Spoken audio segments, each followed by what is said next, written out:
अच्छा मैम, क्या कहेंगी, मरीम नवाज़ आजकल बड़े जलसे कर रही हैं और इमरान खान पे बड़े ताबड़तोड़ हमले कर रही हैं। देखिए, मरीम नवाज़ जो है ना, उसकी वो एक बेहैसियत औरत है।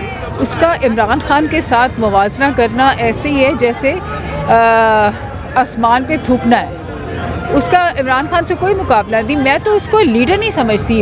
इससे ज़्यादा बेहतर उनकी पार्टी के जो सीनियर रहनुमा हैं, शाहिद खाकान अब्बासी हैं, ख्वाजा साद रफ़ीक हैं, वो काबिल इज़्ज़त, फिर भी काबिल इज़्ज़त और एहतराम है। इसके पास तो कोई प्रोफाइल नहीं है। ये सिर्फ़ एक नवाज़ शरीफ की बेटी और सिर्फ ये एक बदज़ुबान औरत है। स्कूल फेलियर है, कॉलेज फेलियर है। फिर इसके बाप ने कहा कि बेटी तुम आ जाओ, मैं तुम्हें अपनी ही कंपनी में चीफ़ ऑर्गेनाइज़र बना देता हूँ। और अदरवाइज़ इसकी कोई हैसियत नहीं है। उसके तो ख्वाब चिकना चूर हो गए जो उसका बाप उसके लिए 30-40 सालों से दौलतें इकट्ठी कर रहा था। और अब वो जो इमरान खान ने आके उसके ख्वाब सारे चिकना चूर कर दिए, तो अब वो जगह जगह चीखती फिर रही है।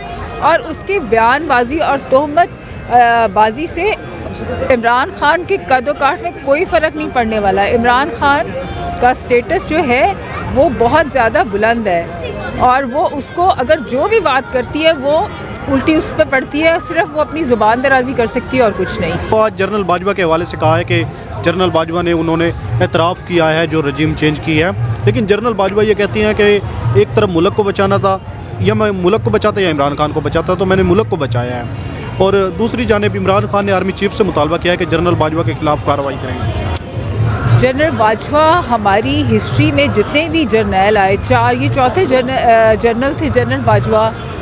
जनरल बाजवा ने जिस तरह से अपनी आर्मी की और एक पोजीशन और एक इज़्ज़त और वक़ार को जिस तरह से डिग्रेड किया, इसकी मिसाल नहीं मिलती। जनरल बाजवा ने बहुत बड़ा नुकसान किया रजीम चेंज ऑपरेशन में एक गलत किरदार अदा करके। आर्मी का तो कोई रोल होता नहीं है पॉलिटिक्स में, ठीक है, लेकिन क्योंकि अमेरिका की तरफ से अब जनरल बाजवा ख़ुद एतराफ़ कर रहे हैं कि as per instructions of America general Bajwa ने इस रजीम चेंज ऑपरेशन का हिस्सा रहे और उन्होंने एक चलती हुकूमत को असाइड किया।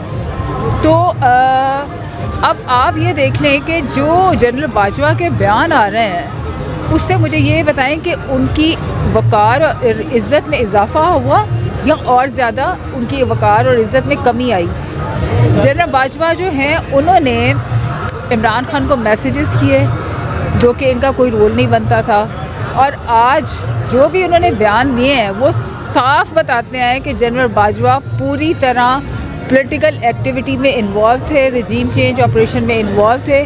और इमरान खान ने जो उनके लिए जनरल से दरख्वास्त की है कि इन पे दावा किया है, जो वो बिल्कुल सही है कि वो एक जनरल नहीं थे, वो एक मीडिएटर का किरदार अदा कर रहे थे अमेरिका और माफिया। अच्छा मैम, आज जो इमरान खान ने खिताब किया और ख़ास तौर पे उन्होंने कहा है कि अदलिया की हिफाजत करनी है। देखें, अदलिया, मैंने आपको ये देखें, हमारे जो अदारे हैं ना, जो इमरान खान का डे 1 से स्टांस है कि हमारे अदारों को इंडिपेंडेंट और फ़ाल और मजबूत होना चाहिए। इसमें किसी किस्म की सियासी मुदाखलत नहीं होनी चाहिए।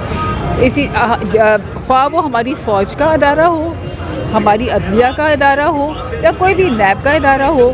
तो अदलिया जो है, खान साहब कहते हैं कि अदलिया की इज़्ज़त और एहतराम जो है वो हमारे दिल में हम इसलिए ज़्यादा है कि हम उनसे ही एक इंसाफ की उम्मीद करते हैं।